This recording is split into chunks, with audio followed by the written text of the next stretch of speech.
Well, it's been another week and another episode of Andor has just come out, and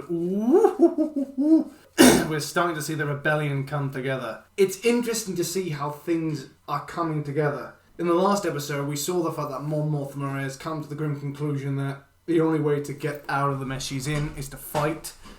And at the same time, we've also seen Andor escape from prison and make a break for it. But also, there's a lot of other interesting details besides. We know for a fact that Andor's mother is now dead. So, spoiler alert for that. And the fact that Deirdre Monano's plan to get her hands on Andor revolves around his mother. Adoptive mother, really. However, it's not going to work according to plan. And quite possibly, I can see her character arc becoming quite interesting. She is a good villain. She's very good in the fact of her obsession with Andor. She's almost like Batman and Joker. And in her mind view, she's Batman and Andor's the Joker. When it's quite possibly the other way around.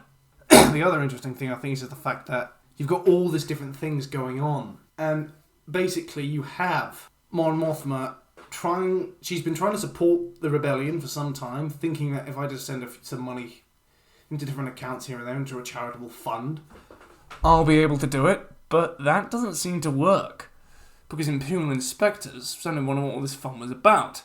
And also because of how much money she was spending, she was throwing money literally liberally into it. And now as a result, there's 400 credits. There's a large sum of money missing, 400,000 credits. Enough probably to buy almost about a part of 2.5, nearly 2 X-Wings and some spare parts. The prices hold true, and as a result, she's now facing the grim reality of quite possibly losing everything again. She's been in prison once, and she was lucky enough to escape.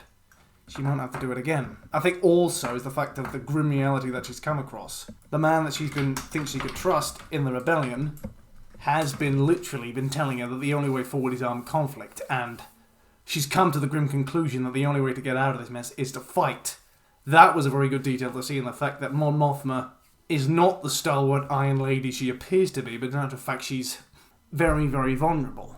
This is the kind of builds on for that scene in episode 6 where she goes like, many Bothans died to bring us this news. That way she said it was almost haunted. That haunted look that actress did at the time was so brilliant.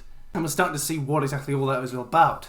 That in itself is something quite good. Just because the fact of how this is the Mon Mothma who she's not really cut out for action. You know, I think almost a part of her character, she wants Padme to be doing this because Padme was never one to stand back from a fight. Padme always I think Padme, despite being a pacifist, she loved getting stuck into a good fight. In fact, you think almost quite possibly, I think she'd almost felt naked. She always seemed to have a blaster in hand, and she would always look for means of fighting. She would fight as tough as anyone. She was almost like a soldier, having to fight to liberate her people. But instead, she's becoming more and more concerned with the possibility of having to lose everything that she's worked for. Losing everything that she spent so many years trying to build. And now the only way forward for her and the rest of the galaxy is to fight Palpatine hand to hand, is to literally to fight. And that was pretty good to see. I think also the fact that Ralph Finn, to forget his name, and Saul Guerrero meet up again. And everyone knows it. Saul Guerrero can sense the tension in the air. He's not quite sure what to think. I mean, the Empire's probably been making his activities a little bit more difficult lately. I mean, he has to either do two things. He either has to step down his action for a little bit, wait for the heat to cool off, which he won't do, or he has to try and stand and fight and go out in a blaze of glory. I think it's nice to see the fact that this is Saul Guerrero as we see him. Saul Guerrero becoming like the battered wounded old man that we see in Rogue One, with 2 badly fitted prosthetic legs and needing some sort of breathing apparatus to help him breathe, and using a stick to walk. That, plus his own lack of understanding of everything. Saul Guerrero knows for a fact that something's brewing, and he agrees with his contact that it's time to fight. It's time to go in on nothing. It's time to step up his campaign. The only problem is how is he going to pull it off? I think the other best bit, was the fact we get our first space battle sequence, and it's short, but sweet. And finally we see the Arrestor Cruiser again. Finally we see that ship after 2 years of placing this like a small thing in the background. We finally see it. The CG model done, and I think just the fact of just how clever the whole battle is. Like how clever he rigged up his ship. The way that tugboat was rigged up with its... Like he just holds a whole load of ball bearings at the tractor beam dish. That is something I don't usually see in Star Wars. Usually when it comes on like that, you'd pop out a laser turret and shoot it. But instead he uses debris. And then the fact he basically blows up in a big ship. He blows up 4 TIE fighters, well, 3 TIE fighters and 1 time bomb before cutting the other 2 in half. With a pair of lightsaber beams that deploy from the ship's side. That sequence is brilliant. It's probably it's a short but sweet space battle. And that's something that Star Wars is known for, is a space battle. It was short, a few minutes, but for the action that it was brilliantly done. And it was nice to see the Empire like getting done, and also the fact of an Imperial commander going, "What? What happened there?" as he escaped. I think the other best bit about the episode was the fact of Andor and one of his fellow inmates have managed to escape. They managed to get off Narkina 5 in an old rust bucket, which they've borrowed, and they've gotten back to where Andor's picked up, as that was the first place they'd go. Andor's collected some things that he's going to need.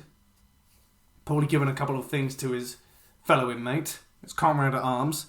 And of course, the inmates are just the fact they split up. By splitting up, they stand a far better chance of...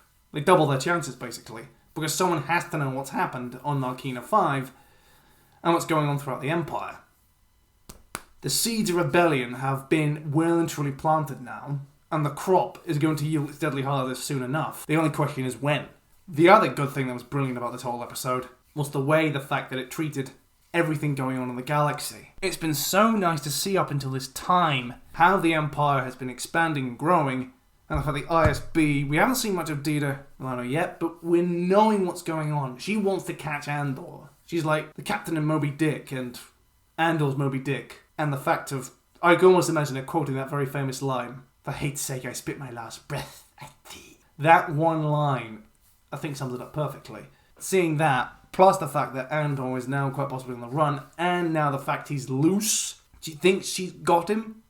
She's got him, but she's not sure if she has him. And also think the fact that possibly Dita Milano is going to be running into trouble. She's a very good villain. She always has been. I think the moment I first saw her on screen, I've been interesting to know more about her character.